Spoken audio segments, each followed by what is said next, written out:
Like my story? No, not your story, a story. Since you can't keep your mouth shut long enough for me to read my paper, tell me a story. I don't think I know any stories. You don't know any stories? No. All right, I'll tell you a story. This is a newspaper, right? It's 90% bullshit, but it's entertaining. That's why I read it, because it entertains me.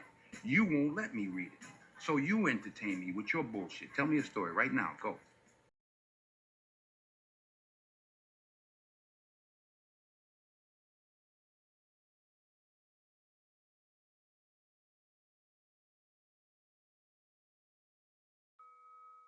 What's up, fight fans? We are back at it with another edition here at Round One Sports TV. I am always your host, Edwin, and where the wall fights start. Round one. Let's go. We have an amazing card to break down. Abdullah Mason and a late replacement in Albert Bell. And what many people feel about this late replacement. We also got exciting fights on this card. Shushu Carrington will be on the card. And also, as well, a fighter that I have my eye on, and the one and only Tiger Johnson, most famously in headlines today for the little squabble that he had against the Clooney clan, so to speak, right? But nevertheless, he's fighting on this card. So let's break down this card. And this is July 4th fireworks. So let's hop right into this episode. Don't forget to hit that like button for me. Subscribe to the channel. And like always, let's get on to this episode. Let's go.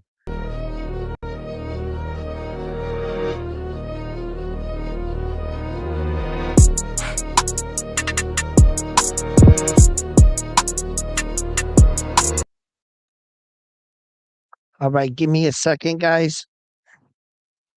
1 second. I just got to check some shit out here. What's up, fight fans? We are back at it with another edition here at Round One Sports TV. I am always your host, Edwin, and where the wall fights start. Round one. Let's go. We have an amazing card to break down. Abdullah Mason. All right, so I know my sound effects and everything is playing, but I just got to make sure that the volume is up. Like, let's see here. All right, so the headphone volume is up right there. And then I got to make sure I got to check. Okay, that's set. I'm not sure. I've been having problems with this mic lately, and I've been trying new things. So, nah, it sounds like it's there. So, let's give it a shot like this. Hopefully, it's not clipping today. Uh, hold up. I got a double.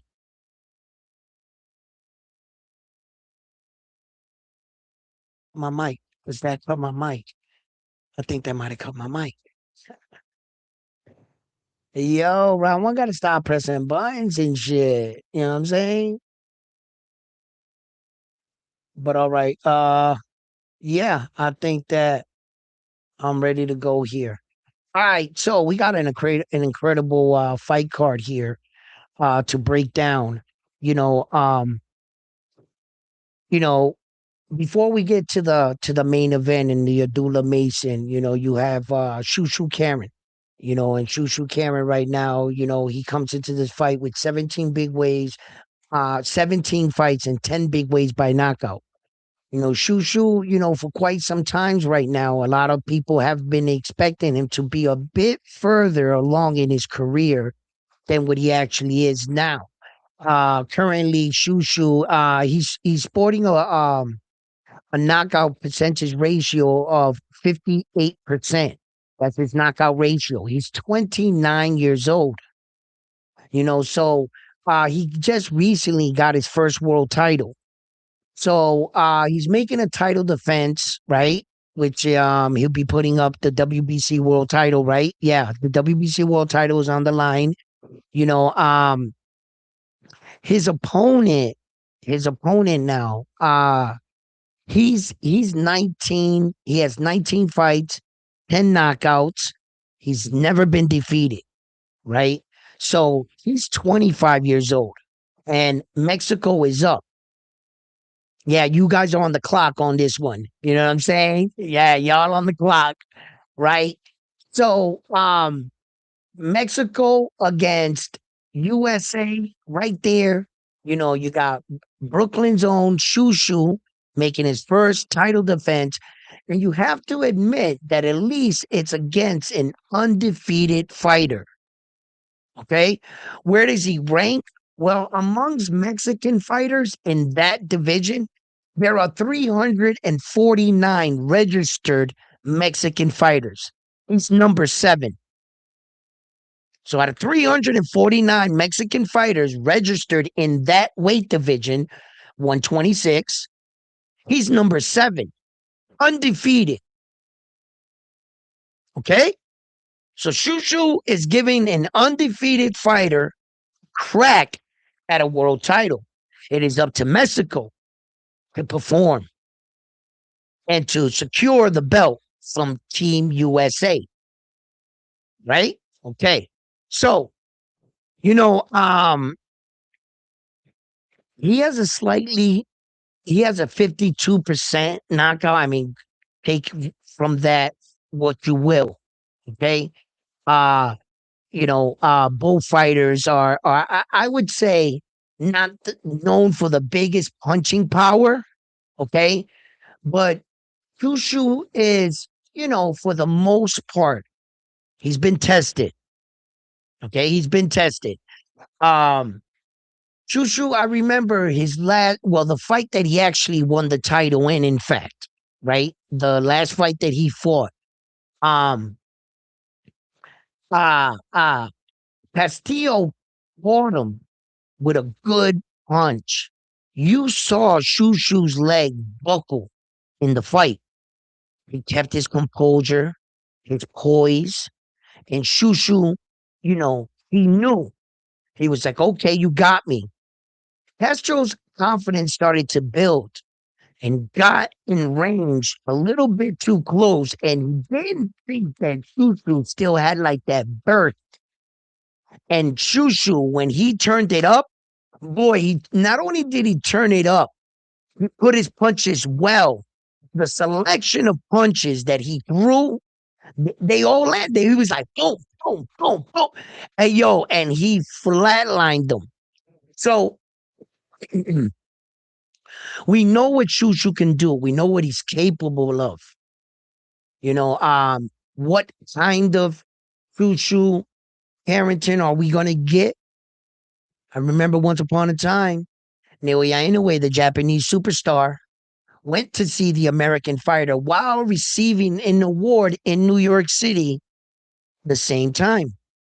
So he said, let me go check out the festivities, the fight. Naoya Inoue went to the fight and only watched one fighter, Shushu. He was sizing him up for the future. What a night for Shushu, literally shit an egg in front of a man that was told you were his next big threat as an American slick style fighter. He was not impressed. After the Shushu fight, he didn't even stick around. He got up and walked out. But since then, Shushu's been on a little tear.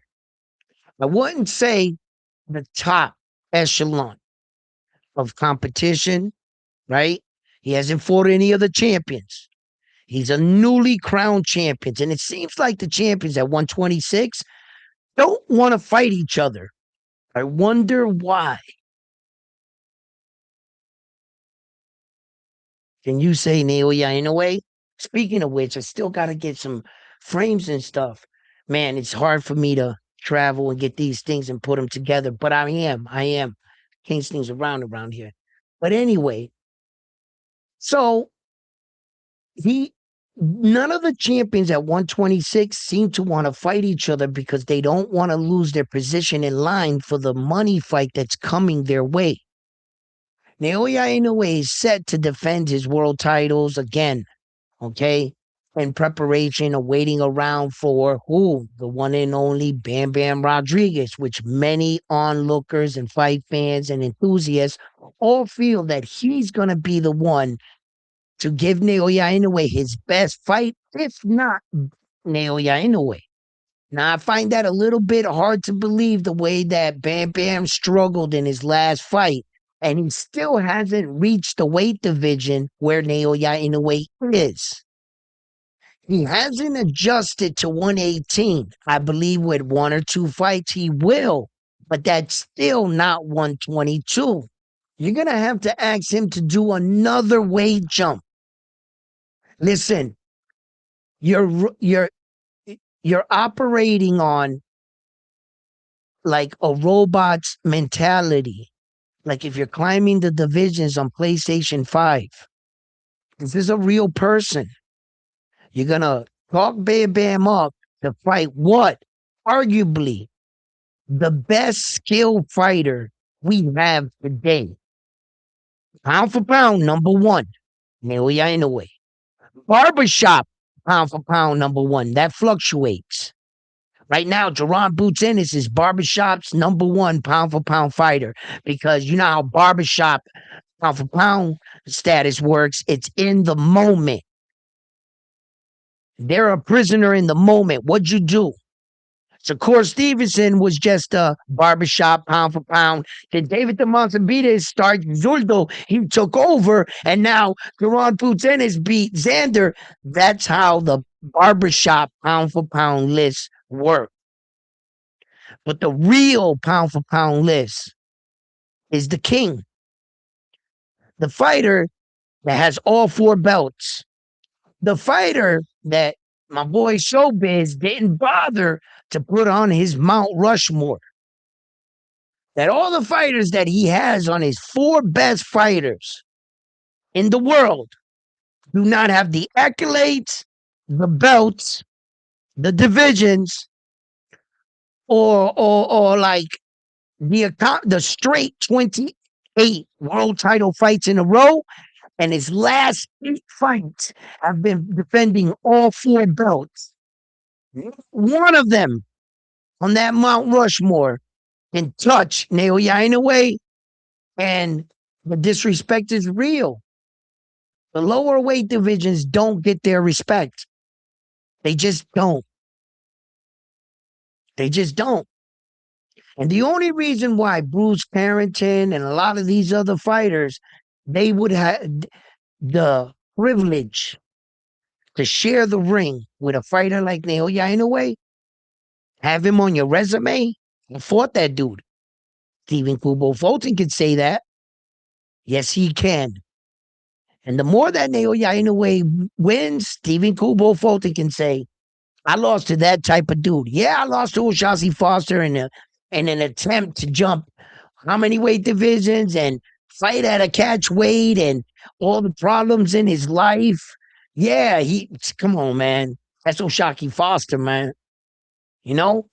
And the guy that's rumored to give Shakur Stevenson an ass whooping in sparring, and Shakur Stevenson said he was tired, he wasn't in shape and shit, and he turned Shakur into excuse Stevens.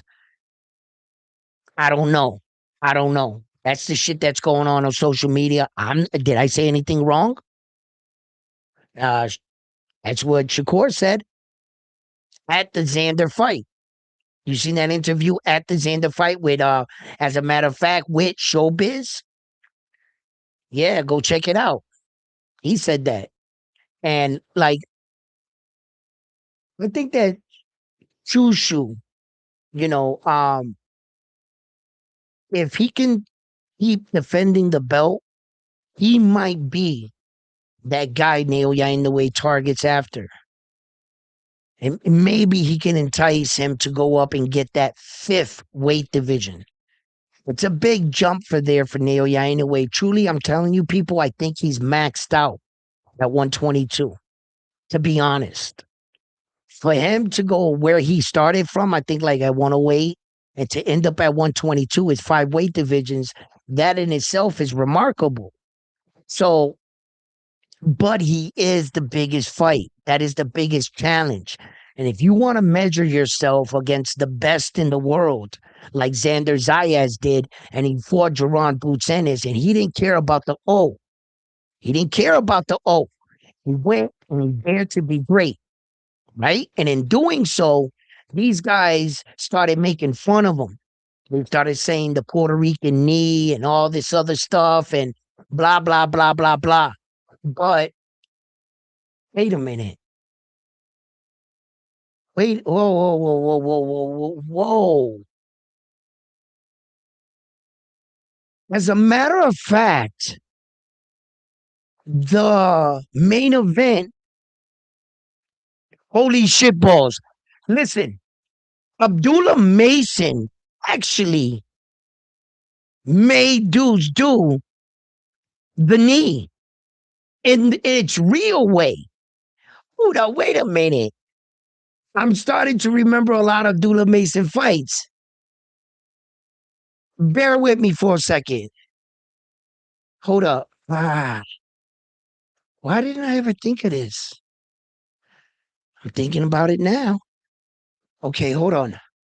Wait a minute. Wait a minute. Wait. If my memory serves me correct. Okay, hold on. What's this? Are these all his fights or one fight? No, I need something that okay, uh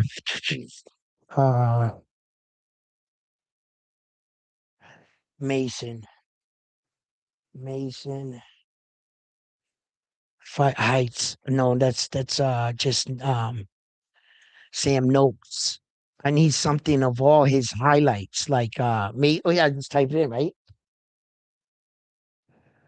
Okay, Mason highlights. Let me see. Hold on, guys. Watch this. I remember.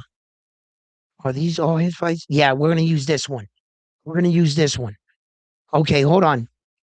Hold on a second. Um, I'm not gonna play the audio because you know they're gonna get me anyway.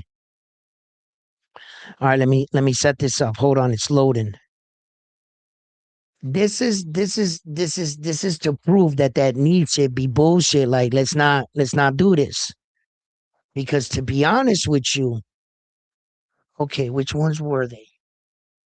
All right, there was the Dominican dude.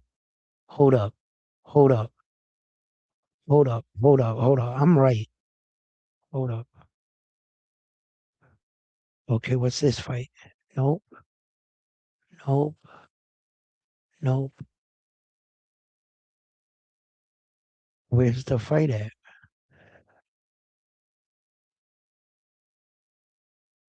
Okay, wait. I got it. I got it. Okay. So where I want to get to, eventually it'll get there, right? Okay. All right. For educational boxing purposes, we're gonna be taking a look at this little thing going around with this Puerto Rican knee thing, right? Check it out. Okay, this is to show you that that shit is bullshit. That this is common and it happens to a lot of fighters. But in fact, if we were talking about the real way it's performed, right? Of like what the qualifications for the need is. And it's over. That is the Dominican right there. That is the definition of what they're trying to say Xander did. Look, look, boom. He checks out all the boxes. He checks out all the boxes. Then I remember there was another fight. Hold on. It's not this dude. He beats him with a body shot. He goes upstairs, downstairs. He beats him bad. Right? That wasn't the fight.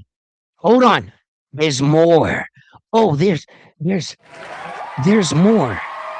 There's more. Because thank you, Dula Mason. Because in fact, Dula Mason, who's this guy right here? Who's this guy? Hold on. Who's this guy? Was it him? No, it wasn't him. It wasn't him. It was not him. It was not him. Okay, hold on. Hold on. We'll get to the clues. We'll get to the clues. We'll solve the case. I think it was this dude right here. Was it this dude? Hold up. Nah, nah, that's not him. That's not him. That's not him. I don't think so. I think it's this dude. Was it this dude? Look, he's already on the knee. Look, he's already on the knee. Look, nah, there was a. I'm not sure if Albert Bell's gonna do the job. I don't think so, bro. So let's just knock out that knee situation bullshit that they trying to feed you because man, that Dominican dude checked all the boxes. That's the Dominican knee. Bro, he was on his knee, looked into the corner, quit, gave up, and the 8 count went. Check, check, check, check. Bro, you know what I mean? It happens to all boxers, man. That's not a thing. That's not a thing. There's no such thing as the Dominican knee or the Puerto Rican knee or the Mexican. Bro, that is common. A common way fights end. Some fights quit like that. Like the Dominican dude. He quit right there. Called it no mas. No continue. You know what I'm saying? It was like he was down there thinking, should I continue? He looked at his corner. He said, no más. No puedo. No puedo seguir. Yo, it's sad. It's sad. It's really sad. You know what I'm saying? Don't start none. Won't be none. You know what I'm saying? He Listen, needs some milk. I don't, yeah, I mean, listen, it's the Xander knee. Now it's the Xander knee. Yo, listen, he was utilizing the 8 count. At least Xander didn't quit. And I know that to be a fact. I know that his corner called the fight. I showed you when Javi Doc turned like that, looked at the corner. The corner said the night's over. He tapped Xander on the shoulder, said, your night's over, son. Your coach called the fight. So as far as that, I don't care if you want to force the renege for click views and likes or shits and giggles. The reality of it is going to go down on paper that Xander's coach called the fight. That's what the technical decision, the outcome of the fight on paper is going to be remembered. So it doesn't matter if you want to make fun about a knee or insist that he quit because he didn't contest his corner. He should have been a disrespectful student to his trainer? That would have made you feel better. His corner said he's seen enough. It's no longer in Xander's hands whether he wants to continue. Coach said, the night is over, son. That's actually what happened. And since that is actually what happened, that is actually what I have to take into account. Not a fucking fantasy theory, someone's opinion, what you think you should have done. From a guy that's probably on his couch, I'm texting. You're comparing your opinion towards a person that actually fought in the ring and was absorbing those punches. It's easy for anybody to criticize anybody in a fight. You should have did this. But when you get in a fight, you realize it's much more. You're on the outside, comfortable looking in. And you have all the time in the world to dissect the fight. But while you're in the fire, it's much different. And if you ever had a fight, you would know that. You go back thinking, I should have did this, I should have did that. It always happens after a fight. The opportunities you've seen that was there, and you might have not pulled the trigger. Later, you'll go back and think at that while everybody sitting at home from their chairs have all the time in the world to dissect it and put it in slow-mo. Should have did this. Man, I fought the wrong fight. You fought on the outside. Bullshit. You want to see what fighting on the outside looks like for Xander? Look at the first round. When Xander tried to box him, Xander came out in that fight trying to box Jaron Boots Ennis. That shit failed. Why? Jaron Boots Ennis was better, faster. He showed him there's levels to this. What excuses do you want? Xander bit off more than he can chew. And in the first round, it was apparent. Once Jaron Boots Ennis threw those first 3 jabs, oh, oh, you already found your range, your distance, your timing. You're throwing the jab with confidence like that. The first 3.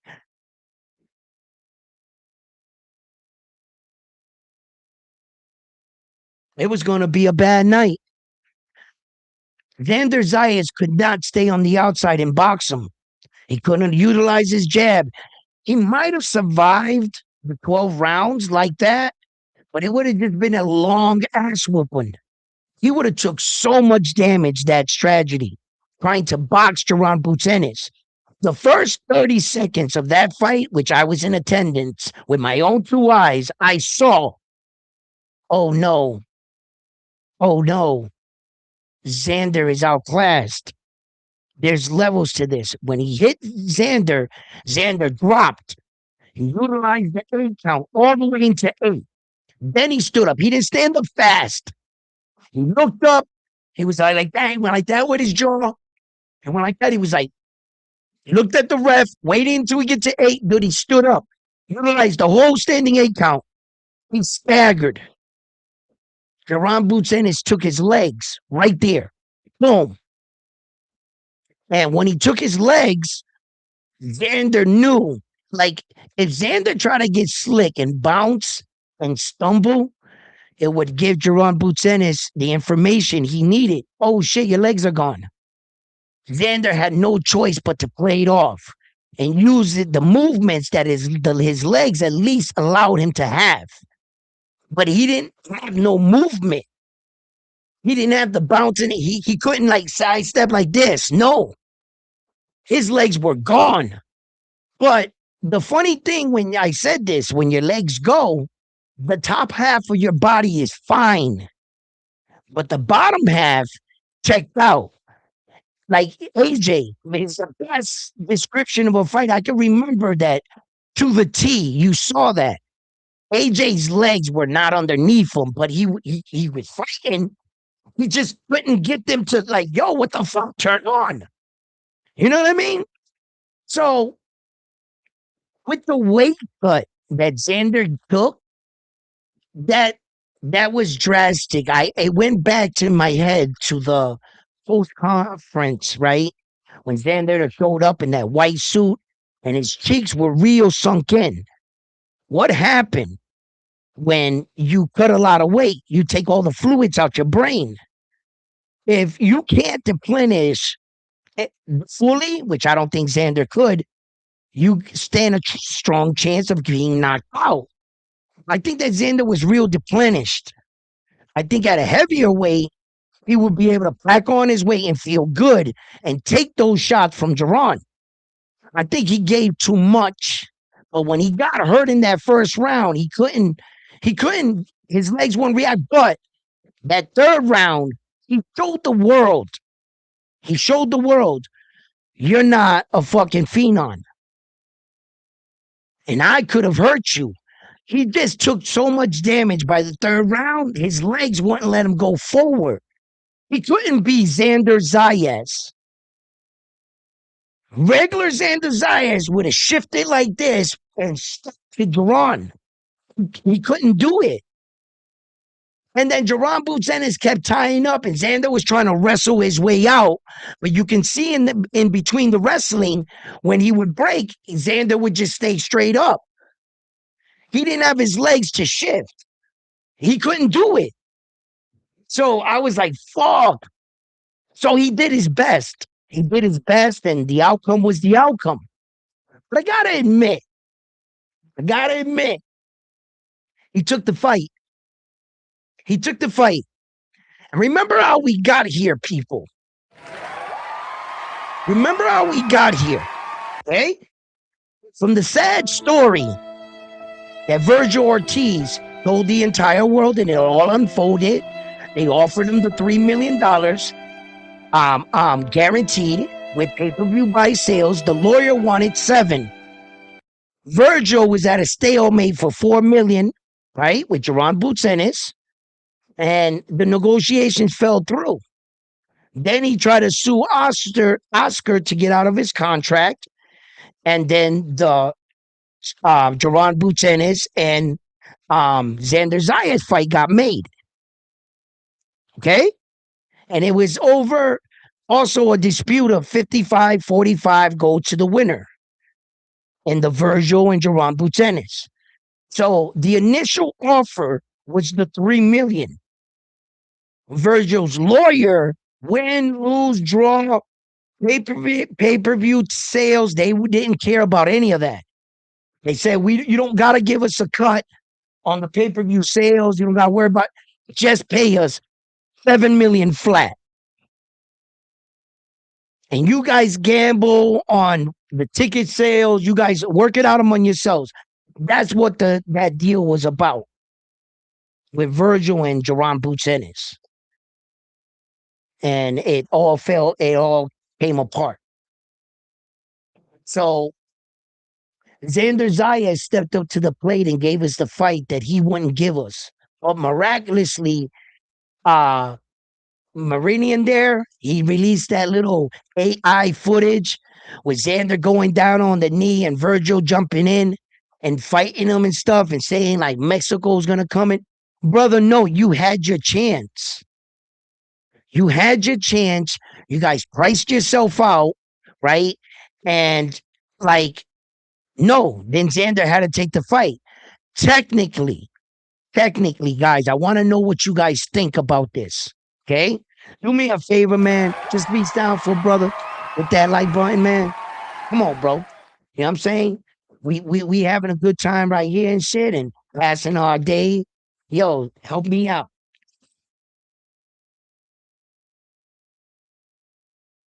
Hold on. We gotta turn on this fan. Maybe one notch. I'm gonna put it as far away as I can. That way, hopefully, but it starts messing up with the sound. Let me know. I'll turn it off. But it's hot as hell up in here. It's hot as hell. So where was I? All right. I was talking about Xander and these guys. Where the hell was I?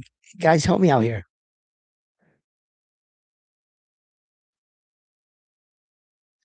Xander to the Puerto Rican knee. Shut up. I just explained that. You don't want to do that. Every nation, every race, and almost thousands of fights. That's kind of like how fights end sometimes. The ratio, probably if we was to do it and shit, like the ratio to find out, we would probably not be up there because statistically, there's fewer Puerto Rican fighters and even fewer champions. There's more Mexican and more of the other national. You guys would lose badly. If we was to like say, okay, in the history of all the fighters that quit on their knee, we wouldn't even be in the conversation, to tell you the truth. So that's why that's just hate. And remember where it's coming from. It's coming from other countries with other flags, making fun of that. But you know what we won't do? We won't cry on a referee's shoulder. That's what we won't do. You know what I'm saying? So it's like, yo, you could say what you want. That's not a thing. The Puerto Rican knee is not a thing. Mm-mm. We'd be like in last place for men that did that. Yeah, there's too many of you. Statistically, you guys would beat us all day, and then you would have like a fucking laundry list of these unknown fighters taking knees everywhere, and you guys would probably end up on top on that one, not us, because there's just not enough of us fighting. There never has been through history. We're a small island. Statistically, like We lose that fucking argument so bad. So yeah, that's just fucking another country hating and trying to do that because why? Because you guys can't beat them in title belts or runs. So they got to come up with something else. I get it. I get it. Puerto Rico down bad right now, though. And we lost two more belts, but that's okay. We still got two more champions with two more belts. So we do. We have two unified world champions right now still. So that's cool. That's pretty cool still. We got some champions coming up doing their thing. You know what I mean? You know what I'm saying? If you guys are not careful, we will fully adopt Tiger Johnson. We will fully adopt him. Come over here, Tiger. You know, y'all people treating Tiger wrong, jumping him and shit. Right? Tiger, you know what? Why don't you come over here? You know what I'm saying? Come on, Tiger. We got room for you over here. We'll teach you el español. You know what I'm saying? We'll get you tight, real tight, get you hooked up with a Latin woman. You're gonna love it, Tiger, over here. Rice and beans and pollo, bro. Yo, you ever pasteles? No, you're going to. Tiger, sit down. You're good. Like, we're gonna take him. We're gonna take him, because that man, Tiger Johnson, let me tell you something right now, man. He's coming along well, bro. The way he mixes up his punches and shit, Tiger Johnson, he like he's operating. He's pretty good for his level. For his level. I'm not saying throw him in with Devin Haney. I didn't say anything like that. What I'm saying is Tiger Johnson, eventually he's gonna become a world champion. If he doesn't get clipped with anything stupid, he could sometimes, but he's been real defensively sound. The most impressive thing since the time I met Tiger Johnson in Las Vegas at the top rank boxing facility, I met him there. He's pretty tall. He's like 5'11", right? So I was sitting there talking. I was watching him warm up. I watched Tiger Johnson shadow box, and I saw him get in like one round of sparring, but it was like, it was like a slow pace, and then Tiger started to step it up, and you could really see the speed in Tiger. I remember the guy he was sparring with got a little frisky, and then Tiger had to tune him up a little, and then it went back down to light sparring. Yeah, like he slowed him down. I remember that part, but Tiger, like, uh, you know, in fights, in professional fights, uh, Tiger Johnson has looked spectacular. The way he dismantled Nicholas Flaws, right? He made him look like he don't belong in there with him. He made him look like he didn't belong in there with him. And I'm saying to myself, I'm like, yo, as a matter of fact, doesn't this Albert Bell dude, who's he got a loss to? Hold on a second here. Let me just double check something before I say something. How you guys doing? Low key in the building. What's up? I see you guys.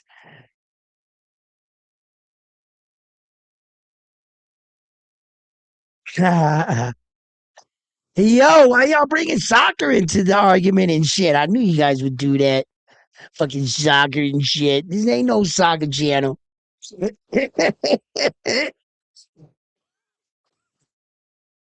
All right, hold up. If I'm not mistaken, right? Nah, he didn't lose. Okay, yeah. Who was it that he beat? Yeah, I got so much boxing in my head right now. Okay, so Abdullah fought Sam No, right? That was when he won the belt, right? But who was it? I forget who it was that also Nicholas Falas beat and recently fought. But anyway, forget about that. But Tyler Johnson dismantled that guy, right? And Puerto Rico was down bad in that fight, bro. Let me tell you, in that fight right there, it was U.S. versus Puerto Rico. Bro, I don't even want to talk about that fight, bro, but I got to address it. The way he made Nicholas Flaws look like yo, like a rookie, bro. Like a rookie, man. He walked him into shots. Nicholas Flores made no adjustment in the fight. He couldn't move out of that right hand, bro. He couldn't move out of the way. Um, Tiger destroyed him, bro. I remember, like, bro, there was several knockdowns in the fight, man. He hit him with a straight right and one. I think it was the first knockdown, if I'm not mistaken. He hit him just with the basic. He's just slid. Just he moved his foot, his shift like that, and Tiger went snap. Boom. Bro, I remember he stretched him. Nicholas Flower was looking crazy on the floor. He had his hand backwards like this. Yo, Puerto Rico was down bad, bro. Down bad, bro. That night, I was like, oh shit. I was like, Nicholas Flowers, Nothing beats a yo, Jet2 holiday. And want right to get now, away? you can save Like he £50 was per person. hurt, man. It was He like needs some milk. that last knockout, man. He had his head rocking to the side. All you could see was Nicholas Fives, like fucking whatever he had going on, like mohawk type haircut, just snap back like that, and them yellow shoes. That's all I remember was them yellow shoes flying in the air like Puerto Rico was down bad, bro.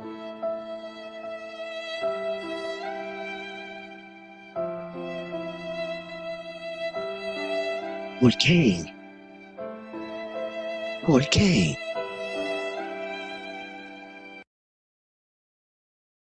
Listen, man. But thank God, you know what I'm saying, for special fighters that were coming up as well, that were also carrying the torch, like Keith Cologne. Keith Cologne's going on a tear.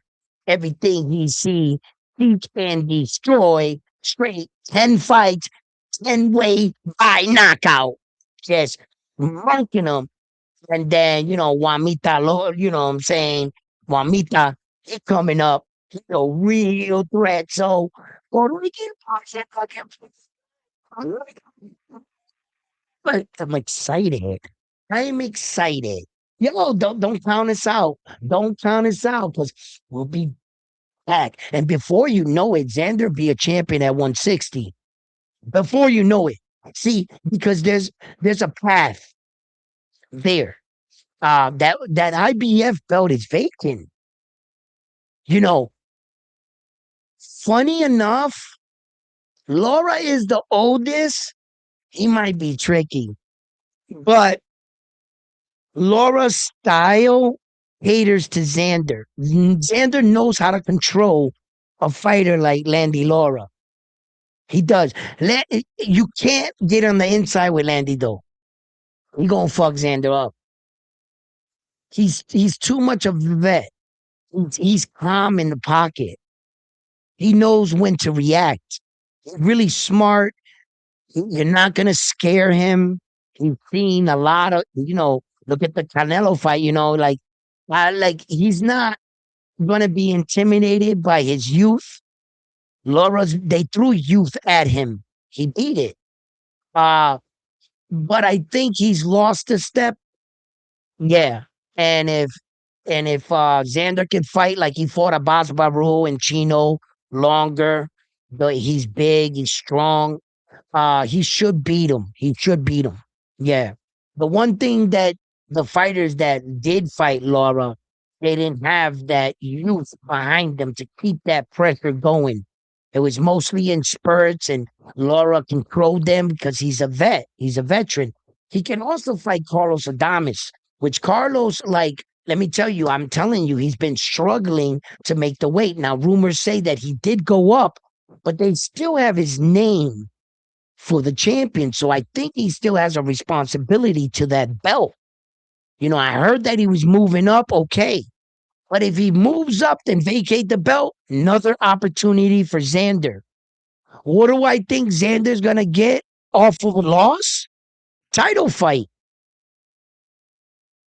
Off of a loss, he should get a title fight. Oh, at round one, you're biased. Really? I'm biased? Then why the fuck is Saul Canelo Alvarez getting a title fight off of a loss? I'll be right here. Right here. Come again? How did Ryan Garcia get a title fight off of a loss? Excuse me, come again? Did they not offer Teofimo Lopez a title fight for the IPF coming for a loss off Shakur Stevenson? Come again? Come again. And I'm biased. How many fighters have we seen get title fights of late? This is just of late. Off of a loss. Shit. Then Ryan Garcia and Rolly both come off losses, and both of them fought for a title fight. Come again? Excuse me? Huh? Miss me with that. For anybody to say, oh, that would be unfair. What? How's Saul getting a title fight? I believe he lost all his belts his last fight to Terrence Crawford. He's fighting for a title. Miss me with the bullshit. Xander will go to 160 and he will get a title fight. And guess what? I'm going to be okay with that. Apparently, the Mexicans are okay with Saul getting it. Ryan Garcia, Teofimo Lopez, shit. Everybody's losing title fight. Well, then, we want one too. You gotta be fair to everybody. If you do it for all of them, then you gotta do it for us. You already did it for them. Xander hasn't even had a fight announced. But I see Saul fighting right there. And that shit is official. Once again, favoritism for the Mexicans. I said it.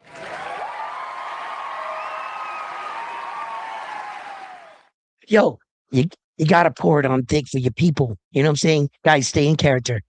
Back to the show. Anyway, listen.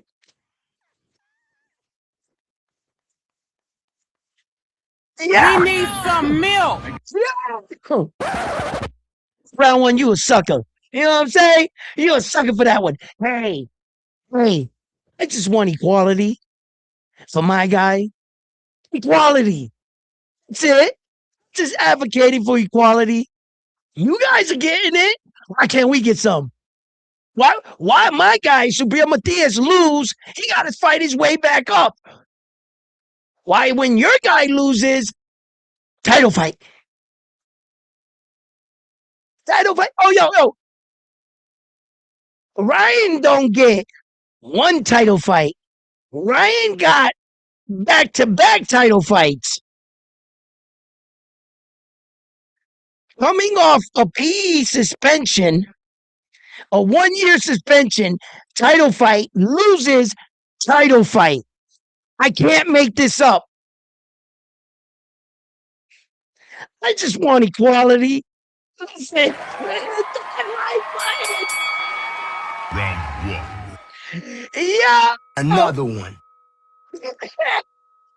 I just want equality. You know what I'm saying? Listen, look.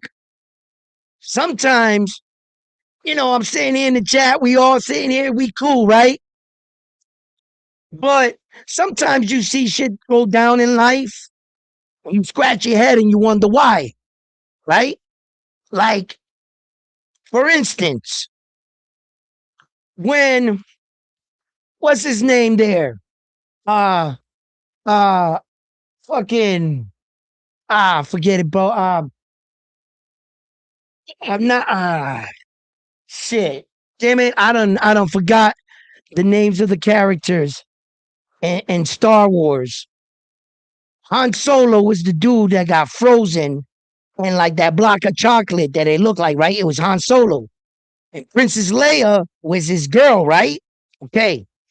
The guy that was there with them was Mo Liquor, Captain 45 there, right? What was his name? What was his name? His character's name. in Star Wars, right? Right. The moral of the story is, right? Sometimes you see shit in life, right? And you scratch your head and why, right?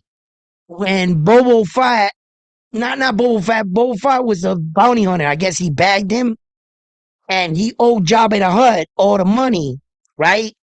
Cal Ripken, Cal Ripken had, he was a boss. Cal Ripken was a boss. The money that Han Solo owed, he had that in his back pocket. He could have just been, yo, Jabba the Hutt, here, pay that. Don't put him in a block of whatever. He could have paid his tab. Why didn't he pay his tab? When you come to find out who he was in the movies, Cal Ripken, who he was a boss. So when you watch him put him in the block, right, in the movie, that shit like shit in life. Sometimes you think the people you with is your friends. They not. He could have paid his tab. You know why he didn't pay his tab? Because he wanted to fly the Milky Galloway with Princess Leia there. And that was her man. He done brought her in the ship, gave her some Coke 45 and shit. And I don't know for how long until she got in the outfit and went and back and got her man.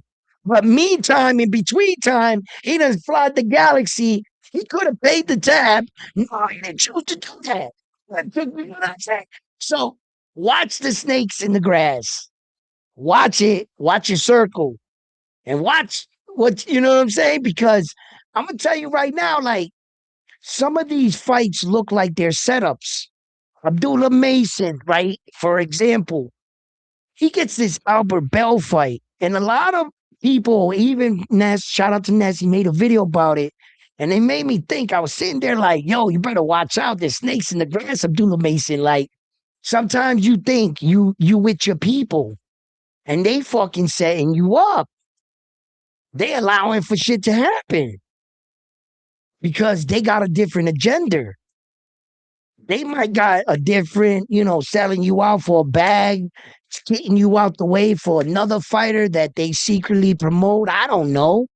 But you got to watch yourself and shit because sometimes I'll be watching some of these situations unfold and I'll be sitting there scratching my head like, hold up. Hold up, man. You could have not did this, you could have not did that, or in some of these situations, these guys are getting these title fights after losses, and I'm sitting there and I'm just like, the fuck is going on? But now that it's on from one of my guys, shit, okay, I'm gonna roll with the punches. But you gotta be careful. You gotta be careful with Xander, you know what I'm saying? Like, um, look, I guess the goal fight, I think the mega fight for Xander at 160 is going to be Jennerbeck. So I wouldn't rush to fight him first. I wouldn't fight to fight him first. I would put pressure because what were the two belts? It was the WBO and the WBA. So he has relationships with them already, Xander. Who are the shit? That's Jenner Beck, right? That's Jenner Beck and who? Uh Carlos Adames got the WBC. The IBF is vacant. So Landy Lara got the WBA. So Xander has relationships with the WBA and the WBO. He can go the WBA route. He would have to fight a tough fight anyway. He's gonna have to get it out the way, so might as well fight him. So, but I think that those are some of the avenues of like, yeah, yeah, he could probably take that avenue right there. A lot of other people, there's a flip side to this coin. I just want to address this. I want to address this. There is a flip side to this coin. Some people are thinking he should rematch Jaron Boots Ennis, and that's a real thing. There are some people that are saying, nah, fuck that. We want it back in blood right away. I'm not sure you want to do that. Okay. I know that the outcome can be a bit different. Like Xander can clip him this time, you're thinking, but have his legs underneath him. Right. And in that sense, he probably has the sense or the opportunity to hurt Duran Butenis. Unfortunately, there's a skill gap here. It was evident. I don't think you're going to correct that skill gap in one training camp fighting the same guy. That guy has also seen your student. He's also defeated your student. He figured out some things and putting them back to back, you can damage your fighter. Remember, your fighter's only 23 years old. You have a long future with him. Let Top Rank put you back at the helm, pick some of your fights, and Xander get better and dominate another weight division, get titles in another weight division. So I think that Xander is he's gonna be okay. And I wouldn't be shocked. I joke about it, but I wouldn't be shocked if on his next fight he was put in with a world championship fight. Because it seems like, yeah, that's been the thing of late. And like I said, what's good for the goose is good for the gander, right? You do it for one, well, you're gonna have to do it for some other people too. So it is what it is. Jason Ayala, Virgil KO's Xander. The IBS is vacant at 160. Don't think Xander takes that route because he he rehydrates more than 10 pounds. So if you're saying the way, like usually, typically, a champion that becomes the IBF champion in some cases, they try to avoid that 10-pound rehydration clause. And there's a way to become the IBF champion and never honor the 10-pound rehydration clause. First, you would have to allow somebody to win it. You get a belt. When you go to unify, that belt X's out this belt and that belt, etc. So there's no rehydration clause in a unification. Then if you were to successfully beat that champion, get the belt, because you have two belts, you will, and not unless it comes back in effect. Yes, it would come back now that I think about it. Okay, it would come back in effect if the IBF was leading the way in your two belts. And they was the ones that were being promoted first. Because there's a rotation now that you're unified. Okay? And there's an order. So now you go and the IBF says, we want you to fight your mandatory for the IBF. Now, he's not a champion. He's fighting you for your IBF, but also your WBA. I think you got to make the 10 pounds for that IBF at that point. But if you were fighting for the WBA first, if you were fighting your mandatory, not for the IBF, but you own both belts, you didn't have to do the rehydration clause for the IBF because the WBA was leading the night. You could still own the IBF and lose it. But at that point, you wouldn't have to honor the 10-pound rehyd. No, you wouldn't. And if you had, there was a way that you can get around entirely. All you would have to do is have the WBA win the IBF, then fight for another belt. And you ain't going to have to do the 10-pound rehydration clause. So there's a way around it, like Devin did it. The way Devin did it. The way Devin did it, he never had to push himself to cut the 10 pounds once he got all the four belts. It X's out that rehydration clause. Now somebody fights you on the up and up. Like that. That's why when Loma fought him, he didn't have to do that. So I don't know. And boxing's tricky though. And those belts, the IBF is one of the only belts. The WBA started that shit, if I wasn't mistaken, to follow suit. They put a weird rehydration clause, like 12, 13 pounds, some crazy shit. And they did it in that Frank the Ghost Martin fight. And the WBA announced that it wasn't Tank Davis that put the rehydration clause on him. In fact, it was the WBA. Do you guys remember this? Right? Because everybody criticized Tank for putting a weight claw on Frank the Ghost Martin. Remember? And then the WBA allegedly, from what I heard from bits and fans and shows and things like that, that in fact it was the WBA that was implementing a new rule. Just like the WBO was implementing the rule that if you were the number one mandatory and they offered you a title fight and you said, no, I'm not ready, you go back to the end of the line. Next person in line. And they were implementing new rules during this time period, to try to like straighten up boxing. Have you guys ever heard of a WBA fight after that is still honoring that weight claw, that cut? Because I don't hear anything about it. I like a WBA match has been going on, and I haven't. Well, I can't say I've been paying attention, but now that I think about it, like I can't remember what was the next fight the WBA said that their weight claw was in effect for their belt after that Javante Tank Davis fight. Do anybody can help me out with that?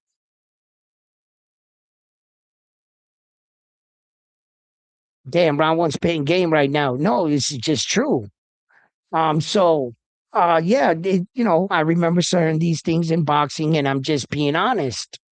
There's you can't have favoritism here, and then like the other night I talked about this because look, this is gonna be the part of the show that I share, and I'm gonna blatantly come out and say this is my opinion. This is my opinion. This is the part of the show where round one speaks for boxing in his own way. So now that I got like facts of boxing out the way, those were the facts. Okay. This is just my expression about what I feel. I feel that the the boxers that are the most positive role models and leading the way by good example for the next wave of young men and women that are coming up, the younger generation, the teenagers, the guys that are just competing right now in their first Olympics and like that, onlookers that want to become that next world champion. I think that the fighters that are leading the way and setting the best example are now being targeted. They shot Jaron Buchanes at Xander to take him out the way. They set up Joe Cordine, which I feel they have footage of him hitting the guy and now having problems with his visa because you can't leave if you have charges put on you. Weeks out from the fight, this guy mysteriously picks a fight with him. Okay. Now they pay Albert Bell 6 times the amount of money to fight Abdullah Mason. Why? To take him out. Then they went and snuck in a fight on the Vargas kid. They put him in New York City from a guy from Syracuse to try to get them to, and and he was undefeated. They were trying to take out the Vargas kid. What does the Vargas kid, Abdullah Mason, and Xander Zayas all have in common? Now, one of them has a tattoo. Now, one of them is about the bling bling. Now, all of them give back to boxing, set a perfect example, are great competitors. They're what boxing is not. They're not the Tank Davises, the Devin Haney's, all tatted up, gold chains, talking shit. These are all, if you haven't noticed, that all three of them, Abdullah doesn't have now one tattoo. Neither does Vargas, neither does the Xander. They all wear suits now. They all they don't swear, they don't talk shit, they're presentable, they're humble fighters, they try to be anyway. And the boxing world is trying to change them. My opinion, they don't like that, and it seems like those fighters are under attack. They want you and our kids to focus on Tank Davis, Errol Spence Jr., and the list goes on. Keyshawn Davis, Shakur Stevenson. Wasn't Shakur with that dude when he got shot in the head? That's what they want our kids to look at so they can be the next rise and fall of the great American fighter. And we got to change that. And all of a sudden, I just can't help but notice that all the boxers that are leading by positive role models, like they're like what's good for boxing in and out of the sport. They're all great students, hard workers, don't party, don't smoke, focus, family based individuals. Everything you want your son to look up at. And I feel this is part of the show. Like I said, this is my opinion. All of a sudden, those guys have all been targeted. You mean to tell me you went and threw the best fighter right now currently at Xander out of the blue? Then you went and you try to take out Vargas when in a sneaky fight. But that man wasn't careful in that fight. He was out of here. And now they just put a hit on the Mason. Is it me? Is it me? Or am I tweaking? I don't know. But I don't listen, we can spin the block on this one. Look, shit's not adding up for me, man. Why these three individuals just got it like the hardest. You gotta knock that good shit. It seems like they don't like that shit. They want their image shown, man. And sometimes the people at the top look at half these guys like Abdullah Mason, Xander, and all these guys, like even Shushu. I don't know if Shushu got tattoos or something. Maybe he doesn't. Shushu's pretty decent. Listen, forget Shushu. But like them guys right there, look, man, let me tell you something. All three of those guys don't got more buzz than AB right now. That should tell you everything. That should tell you everything you need to know right there. Xander, Abdullah Mason, and Vargas Kid together. Together. I'm not sure if they got ABB. And he's not even boxing. That's where the message is at.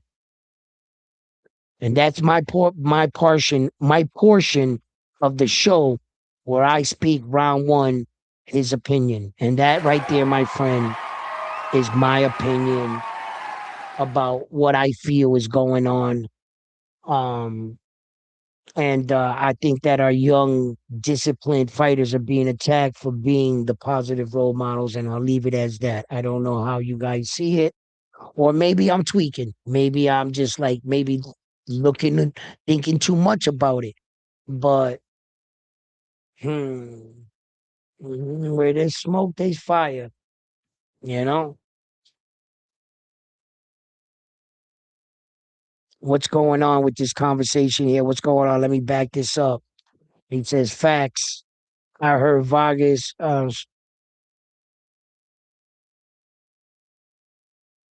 heard Vargas swear. So people pay attention to.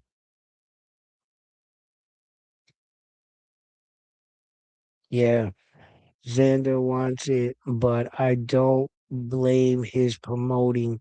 Yeah, Xander wants the rematch, but no, I don't think he should take the rematch. Absolutely not. Hell no. Ryan, Rod, and okay. Forget whatever you're talking about. Boots. What? Uh, uh, This whole episode should be about no. And Devin has more heart than Vargas. I mean, Virgil Ortiz. If Xander won, you'd be throwing a parade. If Xander won, we would be throwing a parade. Bullshit. I'm wondering why they haven't thrown Xander a parade just yet. We need to get this fucking parade going already. You know what I'm saying? To show him that no matter what, win, lose, or draw, we're not like other countries. You know, I'm sorry for you guys if you guys' fighter loses and you forget about him. But Puerto Ricans, we want to show our guy that we're not forgetting about you. And we want to show them that even through a loss will make you feel like a winner. That's pride. And I'm sorry that for the other countries that don't do that for their fighter, but that's okay. We're not going to change. We choose to do that for our fighter. If you choose to let your fighter come home off the plane and not be greeted by anyone after a loss, then that's how you treat your fighter. But don't tell me how to treat ours. We're going to throw him a parade. We're going to fucking give him a welcome home party. And there's going to be the rice and beans flowing. Okay. Let the good times roll because that's how we do. We don't turn our back and walk away, and we're not with you only when the times are good. Unfortunately, you want to make fun of us for giving our guy a parade or showing him for losing every round. But I think that that's our way of showing our guy that we still got his back. Unfortunately, if you can't understand that, well, then that's on you. Let's get that parade going, guys. Let's go. You know how we do. You know what I'm saying? We show pride in victory. We stand by our guy. You know what I'm saying? We ain't walking away. We come on, let's get these floats made. They're probably preparing the floats, putting like a bunch of roses and stuff like he deserves. You know what I'm saying? He gave it a shot. He came up short. Let's show the man that we got his back, like always. Let's get those bongos out. Come on, people. Where's Xander, bro? We need to boost up his morale. You know, we don't walk away from our guy. Yeah, I'm sorry if that's how you guys roll.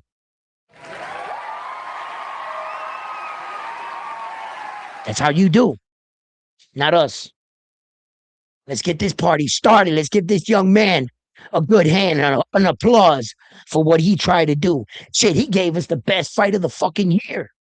And guess what? Puerto Rico was part of that. Fucking right. Fucking parade.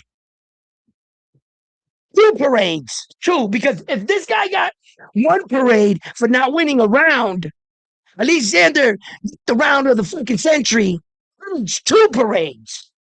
One, two. Now, if you get two goddamn parades, you guys ain't shit. That's it. Two. I want two. Fucking right. Fucking right. Fucking right, bro. We need to show them we got your motherfucking back. Through the good, bad, and different, we here. Right here. Always gonna be right here. Right here. That's right. You're damn right. That's how we do, bro. We prideful people. Yeah. We'll smack you for swearing or acting up in church. We're real religious, and then go outside and shoot some. Bam. That's weird. Weird in a way, like real religious and shit, but some demons. And we just prideful. We're prideful culture of people. Yeah, man. And we love you for showing our support. We'll be mad for a little while, some of us, especially those New York Ricans and shit. Like, they take it personal and shit. They be mad and shit, but they'll love them again. Know what I'm saying? They'll love them. See, the one thing about Xander that you guys fucked up with, once the Puerto Rican race adopts you as one of their sons, they have your back, bro. They'll always have your back because you proved to them that you were worthy. You just fell in battle. if you fall in battle. Because Felix Trinidad's run at 142nd, 147 was fucking legendary, right? So Felix was that dude for that. And Miguel Cotto got the most weight divisions, right? So it's like, Xander got a bit to go. He's got to put in some work. He's got to put in some work. But at 23 years old, he matched the highest championship accolade to any Puerto Rican fighter in history. 2 belts. At 22 years old and 21 days old, Xander became the youngest champion at that time. Remember, he's also the youngest fighter Top Rank has ever signed in their history at the age of 16. Xander. So, so for where Xander is, he already matched the highest title accolade for a Puerto Rican fighter. Not the longest reign. It's two different things. He has work to do with that. He has plenty of time, Xander. So, yeah, yeah, and that's the thing, man. Uh, expect to see one. Expect to see one because we gonna show the young man love. We always do this for our fighters. It ain't nothing new. I wish you guys did more of it when your fighter came back home lost. Show them. But no, you guys make memes of them. Fucking kick him while he's down. You wasn't shit. You ain't shit. You lost the fight. He can't show his face outside. Nah, we like Xander. Get up, come outside. Fiesta forever. A party all night long. We got to party. Fiesta. You know what I'm saying? I mean, that's just love.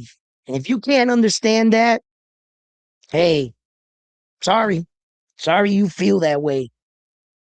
Hey, that's not us. But anyway, on to boxing. And I think that this fight card right here with Abdullah Mason, man, um, although I feel like they put a hit on him and shit, Abdullah's that dude you put a hit on. And when you call your guy back, like let's say it's a movie, right? Like Abdullah Mason, right? And it'll be like this. It'll be like this. Check it out. Check it out. Check it out. Hold on. Hold on. Check it out. This summer, action-packed thriller. Abdullah Mason, the assassin. And then it'll be like, it'll cut to the scene. Abdullah be in the house and shit. Like he like he's always fresh, right? So he's like in a John Wick suit, all right? He's like this, right? And then he sees a shadow behind him. Abdullah moves, right? Then all of a sudden, the guy they sent in, Albert Bell, attacks Abdullah. And then the fight begins. Right. But Albert Bell, he's in a jumpsuit with like a scully on, blocking his eyes. Abdullah's fresh as shit. His blowout, it's always crispy. He's got it like this, and he's not breaking a sweat right now. He's like, Albert Bell sneaks in a shot. Right? Then all of a sudden, Abdullah gets up. The room goes dark. The only light you see is a cell phone light on the floor. Caller. The guy that ordered the hit is calling the hitman. But here's the problem. Abdullah answers the phone. Yeah, nice try. Coming for you. Right? Albert comes down. He's out here. They're going to send that man in. And as a hitman, as an assassin, trying to take Abdullah, he's going to get. Yeah, I said it. Abdullah's going to lay him out. That's okay. They can set him up. Abdullah can get past this. He can get past this shit. He's going to pull the boy up. You guys sent in a good one to take out Abdullah? It's all right. Abdullah's that dude. He's that John. He's sitting there like this, fixing his tie. Albert Bell creeping in. He think he got him. He think they got. He got. Right? Abdullah's gonna pack that boy up. He's gonna pack him up. And Albert Bell is down for the first time in his career. Abdullah's gonna take that. Oh, let me get that. Take that, put it on his. He don't got a chain. He gonna put it on his belt. Another notch. Walk off. I'm gonna like the ending of this movie. Trust me. I'm going to watch this movie right here. This fight right here. This fight right here. Listen. Round one. Round one. Let's go. Yo, Abdullah's gonna go to work. I think that we're gonna see a better version of Abdullah Mason. I swear, man. I just believe in the kid. I know he's been in there working. And although he was preparing for Joe Cardenas and Albert Bell was going to fight Andy Cruz. Now, interesting enough, in a basic, normal, today's standard contract, one of the rules is in it, if you sign a fight me, you can't just get out of our fight and walk away. It states that Albert Bell has to pay his entire purse to Andy Cruz, or Andy Cruz had to take some money and not contest it. How did they get him out of the Andy Cruz fight when that was already a signed, sealed thing? So that's why Ness is real suspicious. He's like, wait a minute, bro. Like, this is standard contracts has this to protect you from the guy doing exactly that to you, wasting your time and you not getting paid. They had to do something with that. Then on top of that, whoever hired this guy, not only did he I'm imagining now that part I'm adding, they would have had to pay Andy Cruz, but they also paid Albert Bell 6 times the amount being reported that he was going to make fighting Andy Cruz. On 2 weeks' notice.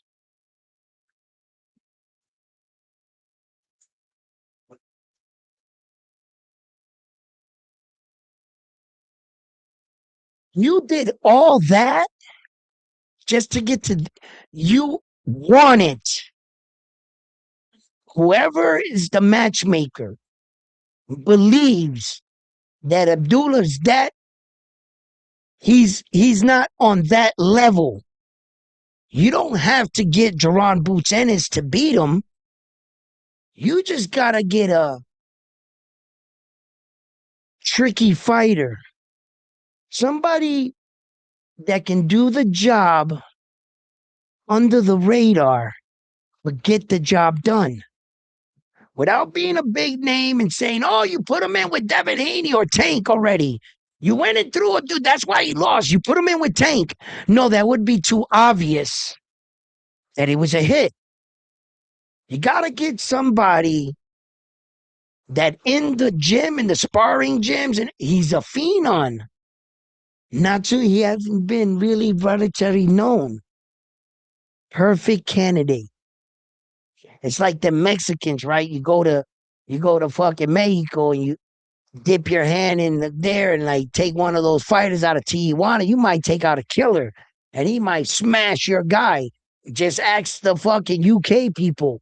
That's happened to them 1,000 times. They go out there picking a freaking Mexican guy thinking they were just gonna walk over and that Mexican dude dog walks them. Yo, like, it's like that. It's like that. But I don't care, bro. I don't care. I think that Abdullah Mason can pull this shit off. Xander, you had to go get freaking Jaron Boots Ennis. They blatantly did it. You know, and they took the more subtle approach with the other 2 young men. They didn't have star statuses and belts. You didn't want to overdo it. Just send in the right hitman. But Vargas was able to take his hitman out, picked up the phone, called Abdullah. Abdullah, Watch out, they're coming for you. You know what I'm saying? And Abdullah said, I know. I know. He's still going to the fight. You know what I'm saying? Listen,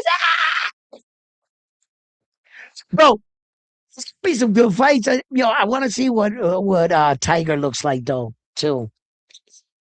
Tiger got to get that leg back with Devin, but I want him to get better, a little better. You know what I'm saying? Like he's like looks like he's there now, Tiger, but I just got to make sure.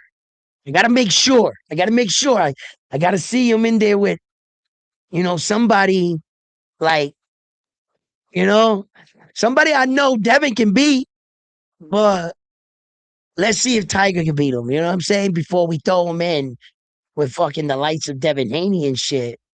Because like I said, Tiger's good, man. I'm not saying he's not. And I hate to say that a guy's not ready for someone because it kind of makes him like look weak or something. And I don't want to give you that impression. I don't want to give you the impression, but there is levels to this. Unfortunately, there is. Jerron Boutsen has just taught Xander that valuable lesson. There is levels to this young man. Jerron Boutsen is going to come out of this fight better, stronger for this loss. He's going to realize what it takes to be, and he's finally come in the ring with a fighter that beat him. And sometimes for fighters that could be one of the best things, so let's see what happens. And throughout the career of young Xander Zayas, 23 years old, still got a lot of boxing ahead of him. I could see him climbing up multiple weight divisions, and let's see where he ends up. Uh so like I'm excited. I think that boxing is in very, very good hands. Um yeah, and definitely think that Tiger Johnson has a good chance, of getting a title shot very terribly shortly. But fighters like Tiger, they're gonna have to get it out the mud. Fighters like that, because there's gonna be a point where they're gonna rush him in. You're gonna have to try to beat him now. You allow that dude to get better and mature more like that. Like he's already up there, good age right now, where he should be competing for a world title. It's either sink or swim, to tell you the truth, right? I don't want to keep babying Tiger. I need to definitively know he's ready for these champions. He's looking and fighting like a champion right now, Tiger Johnson. He's understanding things. And what I really like about him is his defense, in fact, where he puts his glove back where he got it from. He's always, at least sometimes, like fighters, you are not a robot. So get this image of this flawless fighter that never gets hit, that walks in there, one KOs everybody. That guy does not exist. So when you see these fighters get hit, man, come on, bro. In comparison to who? Where's this fighter that goes in there and is perfect every time? So Tiger's gonna get hit in fights just like every other fighter's gonna get hit. But I really like Tiger's technique. I like his jab, I like his footwork. I think he's creative with his punches. He mixes up his punches well. He flows good. He's been hit big. For the most part, I think that, he's been very terribly dominating in his fights. His transition to 147 has been a great one for him. I think that it really fits his skeleton. He's 5'11". He's really tall, right? And for the division, and him moving to 147, really, I think allows him to really grow into his body and be more comfortable at that weight. Since the arrival at 147, I think that Tiger Johnson has really come into his own, and he's one of those guys that are there that is a real threat. Rohan Polanco, is a fighter that, but and then like Rohan Polanco for a minute, he had a bigger buzz than Tiger at one point in time. And it's like Tiger slowly taking over where I thought Rohan Polanco should be by now. Like the and Tiger fight is slipping away further and further from my mind. Like, let's see what Tiger does here now. But did you guys see the last Rohan Polanco fight? I believe it was in Puerto Rico. Like, did you guys like that performance? And did that guy should he have gone the distance with Rohan? The guy was ranked like number 500 and something in the world. At least you can say that the guy that like Tiger Johnson is fighting. What was I telling you guys? Out of 340 something, he was like number 7 in the world. So hold on a second. Let's see if we can get the guy that he was actually fighting here. Let's see uh if it'll bring it back up here for me. I gotta get him. What was his ranking again? Did I ever mention what it was? All right. So that dude's ranking, right? He's got 16 fights, he's undefeated. That much I do know about the guy, right? Christopher, right? He's 16-9, right? No, this the guy I was talking about was fighting Bruce Carrington, the Mexican. Sorry, that's who I was getting it confused with. My bag. Let me correct that. He wasn't so the guy that the Dominican dude fought, right? Rohan Polanco fought. He was ranked 500 and something, right? In comparison to the guy that Tiger Johnson is fighting right now, right? Christopher here, right? So Christopher's 25 years old, um, Canadian, huh? There's only 28 Canadian fighters. He's number 1. And worldwide, he's worldwide out of 2,750 registered fighters in the division. He's ranked number 20. He's ranked number 20. So Tiger Johnson is fighting a guy ranked number 20. And Rohan Polanco fought a guy ranked 500 and something, which the guy took him the distance. So if Tiger Johnson can pack this dude up right here, right? What is Tiger Johnson right now ranked in the division? Okay, right now in the division, out of 406 registered American fighters in that division of 147, there are 2,750 fighters. Out of all the American fighters, he's ranked number 6. All the Americans in that division.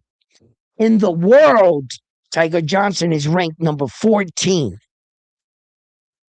in the division. So Tiger Johnson's ranked number 14, and the guy he's fighting is ranked number 20. See, now and they're both undefeated. Now we got to fight. Who did Rohan Polanco fight? See, that's the difference. That's what I'm talking about. He's like Tiger's like taking that slump. And Tiger's competition is a hell of a lot better. So why would he go backwards and fight Rohan? He's like, Rohan got to get these kind of fights in America at these places, Cleveland, New York. He's got to get in the building in the Barclays Center. Rohan's got to get on those kind of cards. And I had a lot of high hopes, and I still do for Rohan. I thought he was going to lead the way for the Dominican fighters. Man, I really did, and I said it, and I won't take it back. You guys know that I said it. So, but it just doesn't seem like, damn, bro. Maybe they ducking Rohan and they don't want to fight him, and they're blackballing him. I don't know what's going on there. I can't say. I haven't spoken to him or his coach or anything like that. So I don't know what the situation is. It a case of misfortune, bad timing? I don't know. I don't know. But what I do know is what I see. I saw your performance in Puerto Rico. I saw who you fought. I see who Tiger Johnson's fighting, and I see where he's fighting. Let's see what he does. Worst case scenario, Tiger goes into this fight and gets starched or knocked out. Now, I don't think that's going to happen, but hey, weirder shit happen in fights in boxing, right? So, I saw HTO beating up Lucas Body out of nowhere. Oh, H2O down bad. Like he was winning the entire fight. That Canadian knocked him the fuck out. So this Canadian right here is fighting our American guy. So Canada, y'all up. He's representing y'all. He's got the Canadian flag. I don't know if he was born there, whatever, but he's representing y'all. So Canada versus US. That I think they're gonna be the co-main event. I'm not sure. Shushu fight. Shushu might be the co-main event. He's got a belt, and then Adula Mason's got a belt. So it's probably gonna go. Yeah, I don't see how.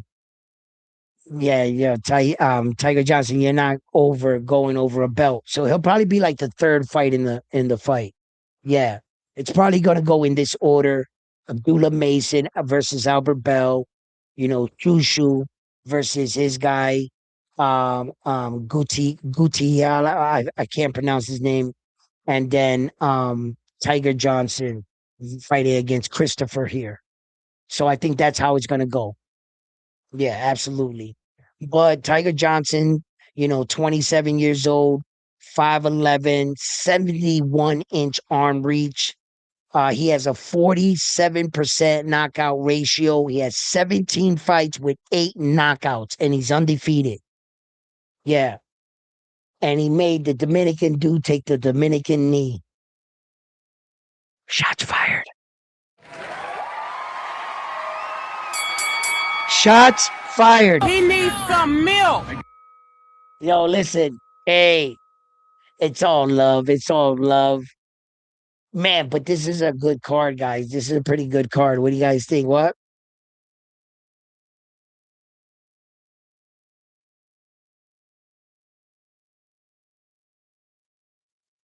He's a hood smart fighter?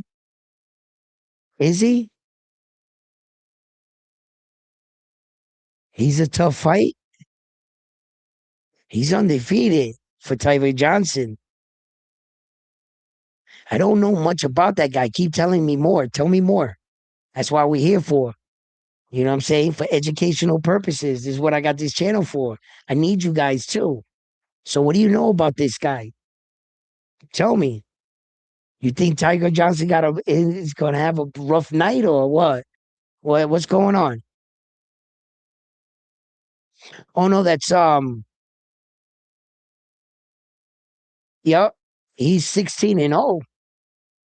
He's 16-0. The guy, he's undefeated. So, and then I looked at his star ranking. His star ranking in BoxRec. My man got 4 stars. 4 stars. There are fighters that have been world champions don't got 4 stars. They got Tiger Johnson, 4.5 star fighter. So this dude is no bum, huh? Let's look at homeboy Christopher here. Take a look at him. Canadian, birthplace, Portavillas, Mexico. So he's a Mexican disguised as a Canadian. That's what he is. He's a Mexican, a born Mexican. I guess he lives in Canada. Yeah. So Mexico, are y'all claiming him? Let me know right now. Are the Canadians claiming him or it's make rock because you're not gonna slide this one in. If he pulls like one of the best upsets, and you guys, I don't want to hear that shit. You gotta let me know, right? Are you flaming him? Yes or wait, hold on. Let's put this up. I gotta get an answer. Nah, you guys are not getting out of this. Y'all be on some bullshit. We talk about, yeah, we had him. We was gonna pick him and shit. Stop lying. Lies. You know what I'm saying? There he is. There's your boy. Right there. It says it right there. Birthplace, look, he Mexico. And then it says residence, Canadian. He is represented by the Canadian flag. Over in the corner, he's number 1 for Canadian fighters out of 28. All right? He's from what?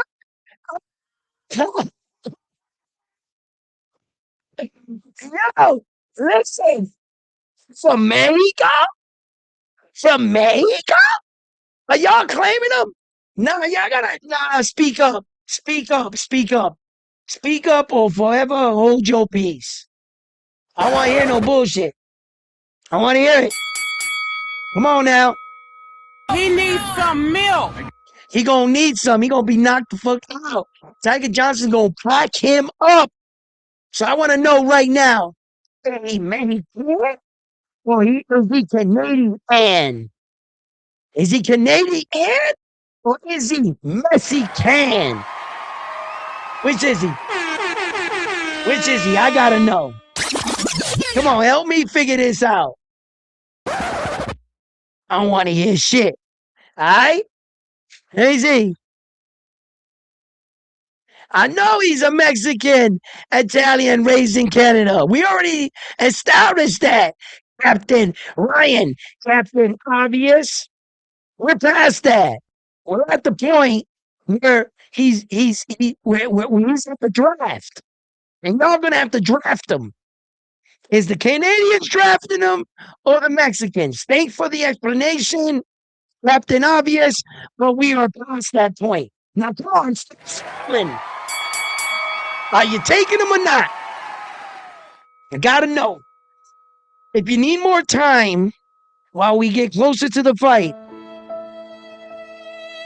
I understand. Because Mexico's been down bad lately. They have been losing a lot of titles since the fall of Saul, and they've been looking for, struggling desperately for another fighter of Mexican descent. So, gotta know, is he Canadian or is he Mexican? I don't know. I'll give you until the day of the fight. Not gonna put much pressure on you guys. Hey, we gotta get a decision. But there's your boy right there. So, you know, this is the guy Tiger Johnson's going to have to fight. Unfortunately, here's your boy Tiger Johnson. He has a slightly better record with one more win versus him. So Tiger Johnson right here. Yo, Tiger, you might want to call them up and take another photo. Yeah, this photo is not aging well. Might want to talk to them. Xander did it. Xander went and fixed his photo, and now they got him in there with the yellow streaks and everything. Tiger, you look like you're gonna go out on Beach Street. Beach Street, the king of the beat. I said a rockin' that beat from across the street. Ah, yo, he looks like Turbo and the Beach Street movie. If you know, you know. Am I really showing my age right now? But fuck it. Yo, don't he look like him? Like he gonna walk upon you and just be like, hey, yo, you in my hood. And the boombox is gonna come from the background. He's gonna start pop rocking and drop. You know what I'm saying? Hey yo, change that picture, bro. You look like Turbo from Beach Street. Stop it, Tiger. Nah, that's gotta go. You know what I'm saying? Mm-mm. You look like a gang member of Kid and Play. If Kid and Play was a gang member, that's what he would look like right there. Bro, Tiger, nah, dog, get that out of here, bro. I'm sorry. And he might have upgraded it to this thinking he was fly as shit. Not working, brother. Nah, let's pack that up. But anyway, Tiger Johnson, listen, I think you're Mexican or Canadian is you're gonna get rocked. He gonna get rocked. How many rounds experience has Tiger got? 10-round fights. Okay, his last fight was a 10-round fight against Nicholas Flaz. He wait a minute, yeah, this is Tiger Johnson. Yes, yes. He packed that boy up in 4 rounds, bro. Okay, another 10 round. So he has only 2 10-round fights. He started his career with what? 4-round fights? Yeah, typical boxing career. Pretty common. Yeah, good, good competition though. Yo, check this. Wait a minute. Okay, Tiger Johnson's first opponent he ever fought had a winning record. His second opponent was undefeated with a 3-0 record. His next opponent was a fighter with a 5-3 record, 8-4, 8-3, 15-1, 16-1, 12-7, 5-1. Yes, I think I saw what I just saw. Let me just confirm this. 13-2, 5-1, 13-7, 13-1, 22-2, 21-8, 17-3. Tiger Johnson has never fought a loser in his entire career. That's pretty impressive. Pretty dope. There's fighters that fought guys with losing records, still took the fight. He's never fought a guy that ever was on the losing side of his record. All the guys he fought were winners. 100% winners. He had to turn him into losers. I mean, yeah, they were defeated like 8-3, but when they faced Tiger, he put all he handed out were losses to a bunch of winners that know how to win. 15-1, 16-1, 15-1, 12-7, 12-13, 15-1, 13-7, 13-1, 22-2, 21-8, 17-3, 15-2, now 16-0. No, Tiger's doing his thing, bro. He's got a pretty decent record. He only fights winners. Let's see. You guys want to check out anybody else that you might think, wait a minute, round one, in comparison to who? Okay. I don't know. You want to do Usyk? Who you want? David the Monster Benavidez? You want him? You want me to check him out? David the Monster Benavidez? Let's check out David the Monster Benavidez. He's hot right now. Barbershop hot, right? Bam, bam, bam, bam, bam. So let's go to the bottom of his career. Bam, bam, bam. Da, da, da. He had to fought for round. The guy he fought was on a debut. The next guy he fought hasn't won a fight. He came off a 5-fight losing streak. The next guy he fought was 1-1. The next guy made his debut. The next guy was 0-1. He ain't fought a winner yet. Well, this guy was tied. So a tie is not a loser or winner. But 1, 2, 3, 4, 5, 6. 6 fights. Your first 6 fights, you ain't fought a winner yet, David the Monster Benavidez. And your first winner was 1-0. Then you went back to a 1-6 record. 23 with 20 losses. What was the highest record of losses that anybody that Tiger Johnson fought? What was it? 8, 9 losses? That was the highest he ever fought against? You fought a guy with 20 losses. Now, this guy was, how about 11 straight losses? No wins. 11 straight losses. 19-9, 10-1, 16-2, 16-0, 20-4, 14-1, 36-7, 18-1. It gets better, it gets better, it gets better. Well, Tiger Johnson has never fought losers like you fought. Here, let's do someone else.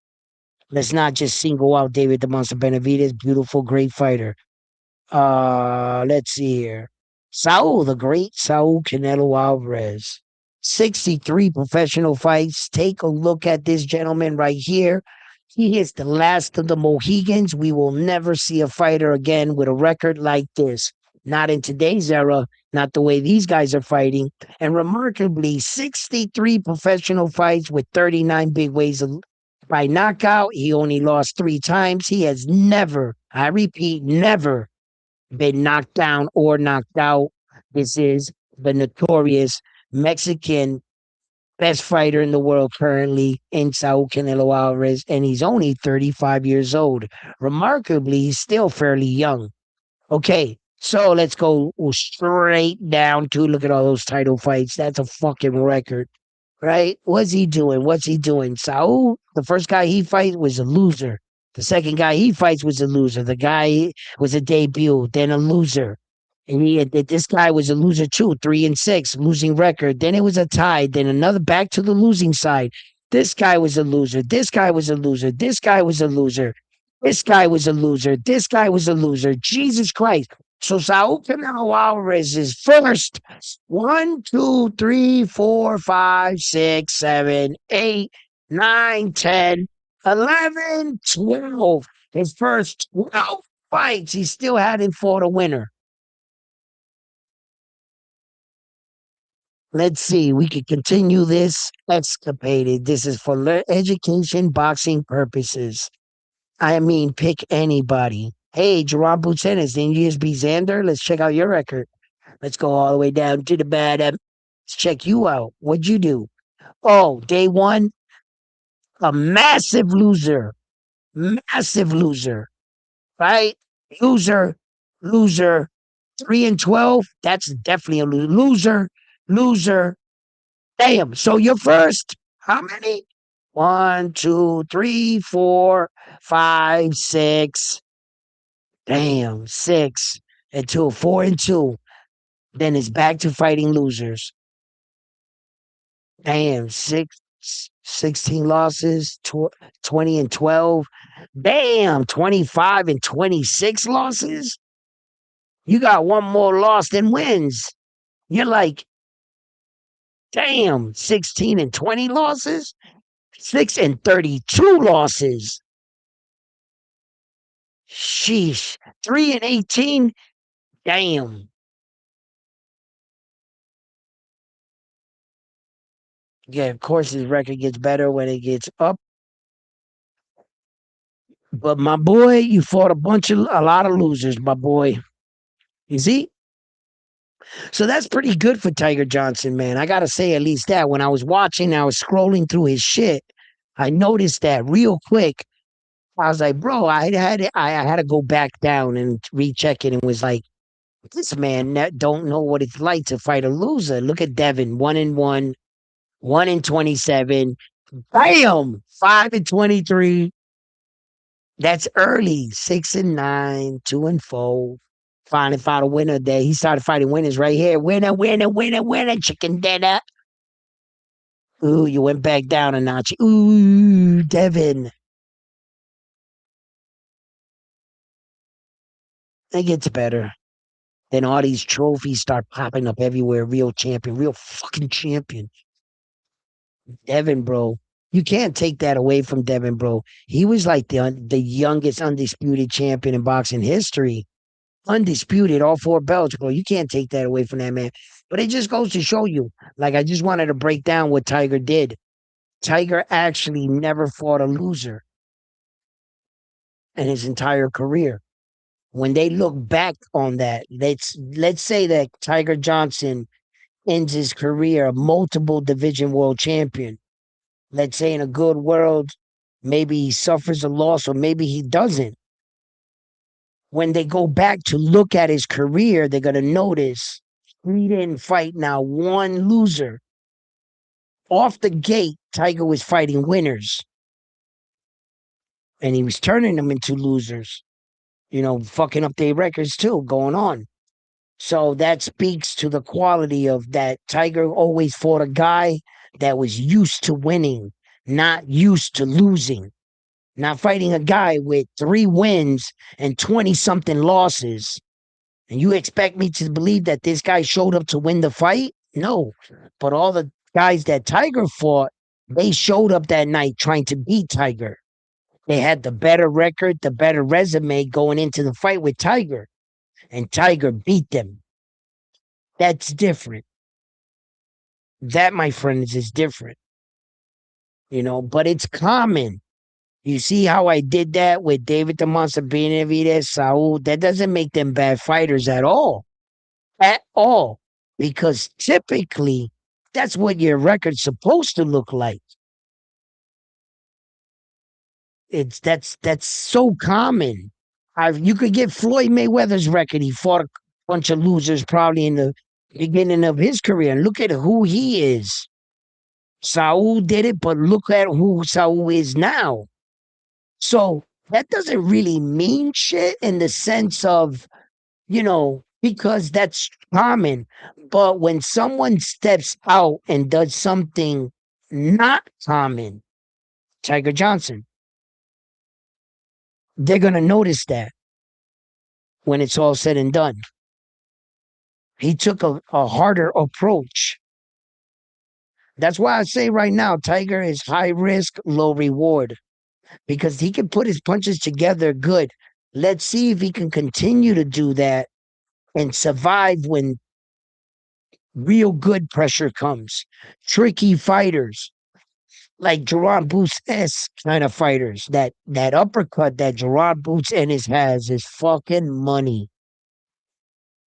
He can hit you from anywhere with that thing, man. That uppercut, bro, that's what champions are made of.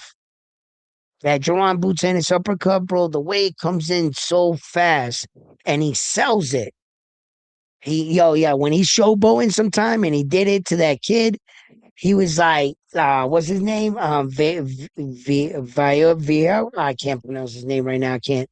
But he went like in slow motion, like that, and boom, snuck it in there. Like that Jerron Boots-Ennis uppercut is fucking money, bro. So I'm not saying that Tiger Johnson is there to fight with guys like that. That I would have to see before I'd be like, yeah, Tiger's ready, you know? But for the most part, he's doing his thing, man. He's doing his fucking thing, man. So I can't wait to see this July 4th card. Uh, there's a lot of good fights. Remember the Xander Zayas fight card. You know, what Turkey Ale Sheet, let me clear something up too for you guys when you guys are like coming down from this high. Okay. What do I mean by that? Okay. Turkey Al Sheet set the bar so high with these fight cards that he had multiple world champion fights that could have headlined in their own right by themselves separately.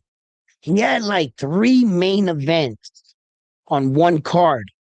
What he did to us was spoil us.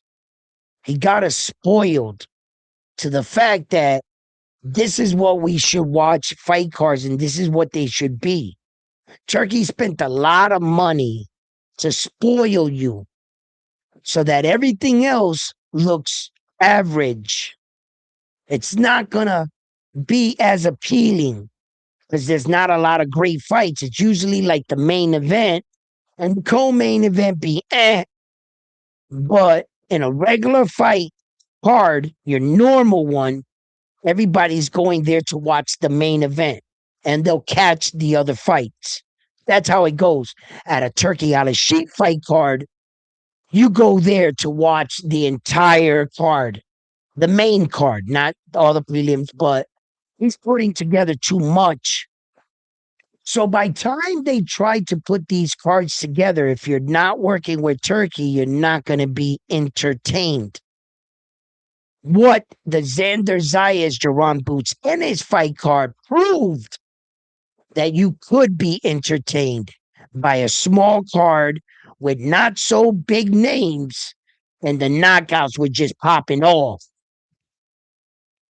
And that was the best outcome for that card because although it was a small card by names, like the only thing that was there was the main event. Jerron Boots-Ennis and Xander.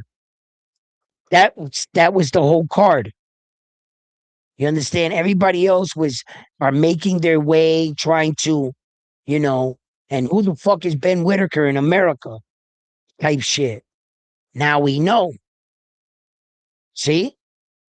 So the card actually held up. Yeah. Star Chasers, I see you. Will Xander take the rematch he asked for? He shouldn't take the rematch now. He should just walk away. It's gonna be worse in the rematch. It's too soon. Uh the rematch also will be held at 154. Why would Xander go to 154 to get his rematch to win the belts to have to vacate the belts because he can't make this weight? What caused Xander in this fight? One of the things was he was struggling. When he showed up to that press conference in that white suit, yo, he was like this. He gave too much. He can make the weight, but he's not comfortable. And you could see his struggles. So why go back and put your body through that? Obviously, you didn't replenish all the way, and Jerron Boots Ennis knocked you out, knocked you down easier. Waiting to go to fight him at a weight where that you can 160. While at 160, get some belts, give it a little time.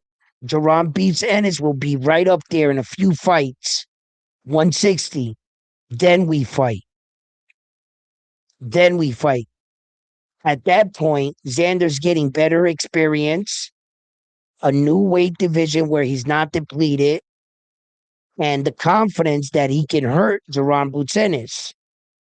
Give the young man a few more fights. Let him come into his own because what we also saw was a skill gap. We saw a skill gap. It was apparent. Jerron Boots Ennis told the world, "You're not on my level. I'm going to show you no matter what you do, it's not going to matter." That's exactly what happened.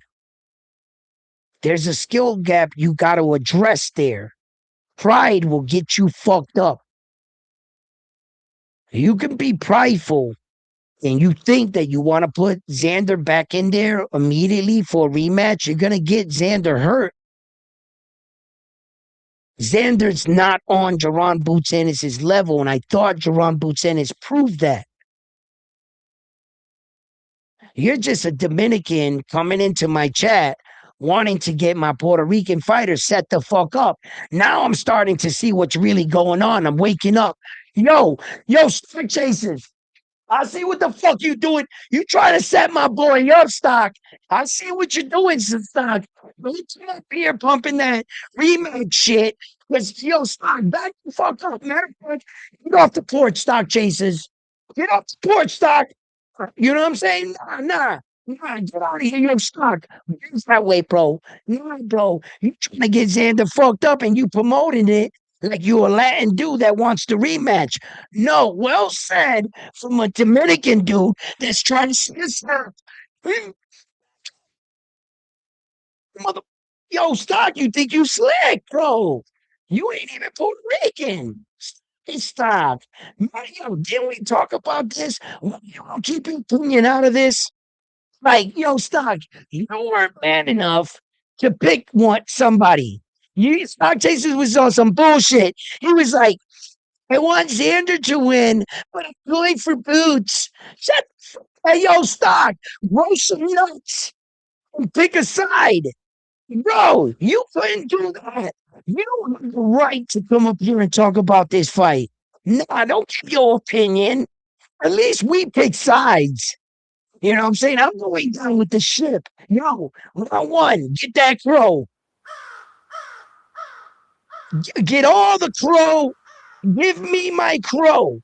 You know what I'm saying? Because at least I'm mad enough to take it. You weren't even man enough to pick a fucking side, but you want to come up here and share your vast knowledge boxing experience with all of us. Que cabrón. Oye, yo, that's some shit, Stock Chasers, bro. Well said from the other side. Huh? I should fuck Stock up right now. Cut him in half and shit. Yo, it's my lightsaber working. Fuck Stock. Yo, we gonna do him dirty. Like fucking, like Darth Vader did. You know what I'm saying? He Luke and shit. Cut his hand off for being on some bullshit. Hey, yo, let's hit him with the motherfucking saber. Oh shit, my saver died. That means I gotta charge this.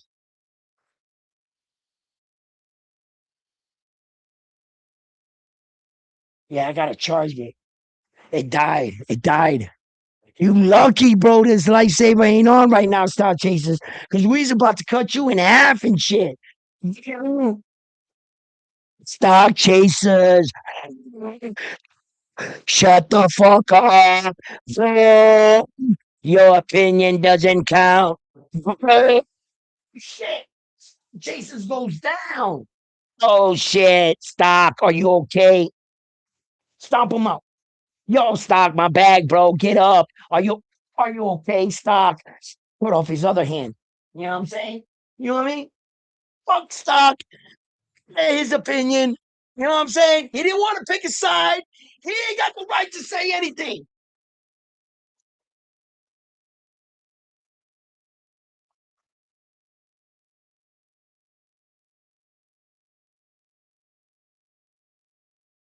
We're not gonna value anything Stock got to say. Nah. Not in this one. Maybe in the next one, Stock. Maybe in the next one. You're being in on the next fight. We'll hear what Stock got to say. But yo, fuck that. Not this time. You know what I'm saying? Stop trying to get us fucked up, trying to advocate and shit. No, but I've been hearing he wants to rematch. No, that's you. That's you trying to set my boy up. Get your punk ass out of here. Yo, I'm trying to tell you, bro. You know what I'm saying? Stock be on some shit, bro. Yo, so anyway, fight fans, yo, Stock, love you, bro. Yo, listen, man. With Stock, you be on some shit. Be taking little silent jabs and shit, shots at me. To be acting like you cool and shit. Little sucker, you be on some sucker shit, but that's okay. You know what I'm saying? My mom always told me, figure out your friends and who they are. You know what I mean?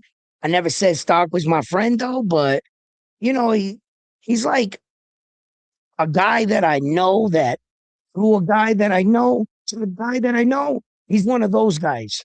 You know what I'm saying? That if you bring him around your car, he will steal your hubcaps. That's Star Chasers.